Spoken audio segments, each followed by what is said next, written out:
Presque midi 29, c'est l'heure de Ça fait débat avec nos analystes politiques Rodolphe Rosny et Yasmine Abdel-Fadel. Bon midi à vous deux. Bon midi.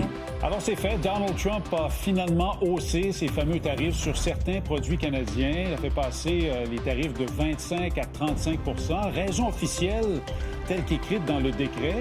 Numéro 1, le Canada n'a pas coopéré pour contrer le flot de fentanyl. Et numéro 2, on dit également que c'est parce que le Canada a riposté aux tarifs américains. Ta réaction, Yasmine? Il faut arrêter d'essayer de comprendre pour notre propre santé mentale les raisons qui poussent Donald Trump pour la question tarifaire. Parce qu'avant-hier, c'était la reconnaissance de la Palestine. Aujourd'hui, c'est devenu le fentanyl et les contre-tarifs. Il n'y a pas de logique rationnelle. On essaie toujours de trouver de la rationalité, mais on n'est plus dans le rationnel.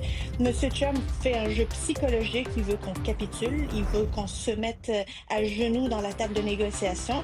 Et il faut force est de constater qu'il n'aime pas le fait que l'on résiste. Il n'est pas habitué à ce qu'on lui résiste.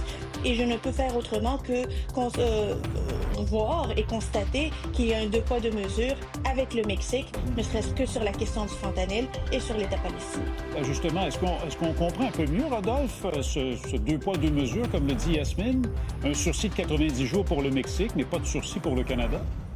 Oui, non, on se l'explique très, très mal parce que normalement, il ne faut pas oublier que le Mexique, le Canada et les États-Unis ont déjà un accord de libre-échange et ensuite, on dirait que le Mexique actuellement a des meilleures conditions ou en tout cas un meilleur accès, surtout que si on compare les deux frontières, la frontière canadienne et américaine et la frontière avec le Mexique et les États-Unis, on n'est pas du tout dans les mêmes chiffres, que ce soit pour le fentanyl, que ce soit pour l'immigration ou autre, surtout que n'oublions pas, M. Trump a dit combien de fois qu'il voulait faire des expulsions, etc., des groupes qui venaient du Mexique, criminalisés, et toutes ces hyperboles qu'on lui connaît. Donc, c'est sûr que c'est difficile à expliquer, surtout que normalement, c'est le Canada le meilleur allié, normalement, théoriquement, des États-Unis. Ce n'est pas le Mexique, mais dans ce cas-ci, ou en tout cas avec M. Trump, on dirait qu'il y a une meilleure relation avec la présidente mexicaine qu'avec le premier ministre canadien. Et là, il faut le dire, que ce soit le premier ministre Trudeau ou le premier ministre Carney. Est-ce que ça peut être en raison de la riposte canadienne, les fameux contre-tarifs que le Canada a imposés un peu plus tôt cette année, Yasmine? Ce qui n'a pas été le cas du Mexique? Non. Je ne pense pas que ce soit la question des contre-tarifs. Je pense simplement que il y a la question de l'annexion. Le problème de Donald Trump, notre réaction là, qui a été très viscérale, tant d'un point de vue politique que d'un point de vue de la population face à ces lubies d'annexion, bien que ça soit plus aujourd'hui à l'ordre du jour, est peut-être venu titiller quelque chose chez Donald Trump, là où il y a un rejet des États-Unis. Ça ne doit pas être non plus étranger au fait que les Canadiens continuent de boycotter, même dans les voyages, les Américains. Ça se ressent dans l'industrie touristique où les Québécois vont. Et ça, c'est le fait qu'on demeure là, très ferme là-dessus. C'est pas quelque chose à laquelle il est habitué.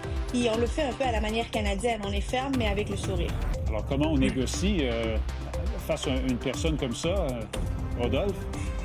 Écoutez, c'est très difficile. Tout d'abord, il faut dire que M. Trump aussi n'a pas les pouvoirs théoriquement de faire ce genre de tarifs. C'est pour ça qu'il prend la sécurité, qu'il utilise le fentanyl. Donc d'abord, on va aussi voir dans les semaines, dans les mois, est-ce qu'il y aura les résultats de certaines contestations judiciaires. Je pense que actuellement, la marche à suivre pour le gouvernement canadien, c'est surtout d'accompagner les entreprises. Parce que là, actuellement, on va voir qu'il va y avoir beaucoup plus de difficultés, même pour des produits qui sont soi-disant couverts par l'accord de libre-échange, de montrer ces fameuses règles géographiques, les Rules of Origin. Il y a toute une paperasse qu'il va falloir démontrer.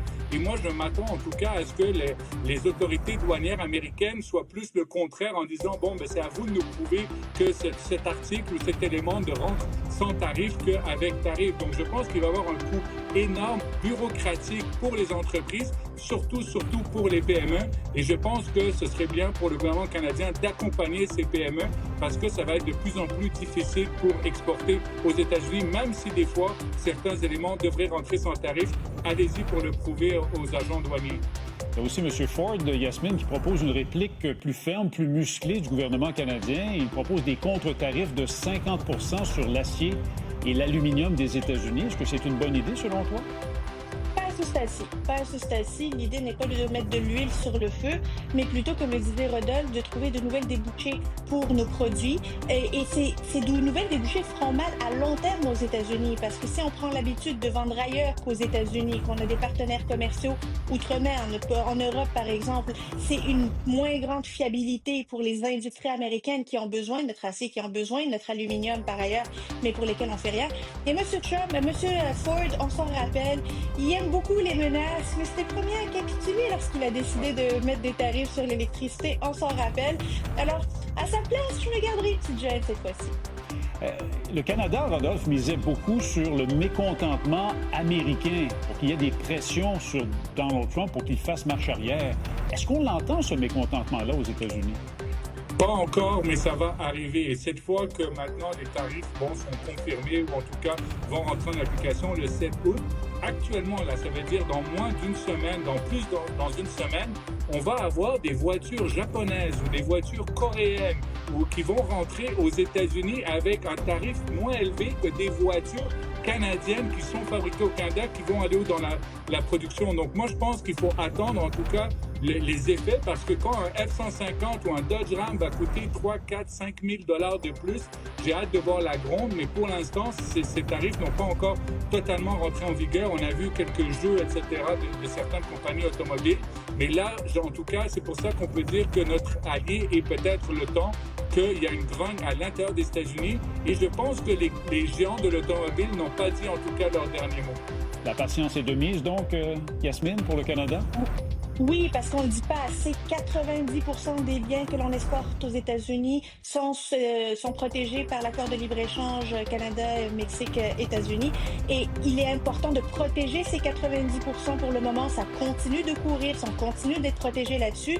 Il faut en même temps apporter de l'aide aux industries qui ne sont pas couvertes, qui ne sont pas protégées par cet accord-là, en attendant que les effets de ces tarifs-là fassent leur plein effet auprès des Américains et de leur industrie, et que cette grogne-là vient de l'interne. Donald Trump n'entend que l'interne. Parlant de l'accord de libre-échange Canada-États-Unis-Mexique, renégocié par M. Trump durant son premier mandat, faut-il le rappeler, certains commencent à se demander si cette protection-là, à quel point elle est béton. Est-ce que M. Trump, avec la révision qui s'annonce l'an prochain, qui est prévue en 2026, dans un an, Rodolphe, est-ce qu'il pourrait menacer de se retirer ou de déchirer l'entente comme il l'avait fait durant son premier mandat?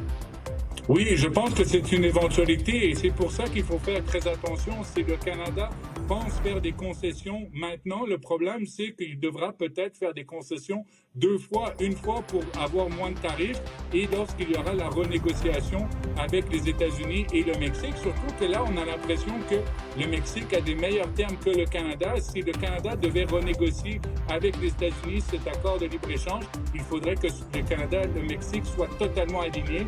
Et pour l'instant, on dirait qu'on fait bande à part, ou que le Mexique fait bande à part par rapport au Canada, et qu'il n'y a pas en tout cas une stratégie commune. Il devrait y avoir une stratégie commune, Canada-Mexique, Yasmine, en terminant? Je pense qu'on gagnerait à être plusieurs. Les États-Unis n'ont pas le choix que de commercer et avec le Nord et avec le Sud, donc le Canada et le Mexique. Et si on était en mesure d'avoir une stratégie alignée qui puisse protéger les grandes industries de part et d'autre, on serait un peu plus fort. Mais reste que c'est Donald Trump et l'imprévisibilité, c'est sa marque de commerce. On a beau planifier, il arrive, il met tout de côté et il réussit à faire paniquer tout le monde.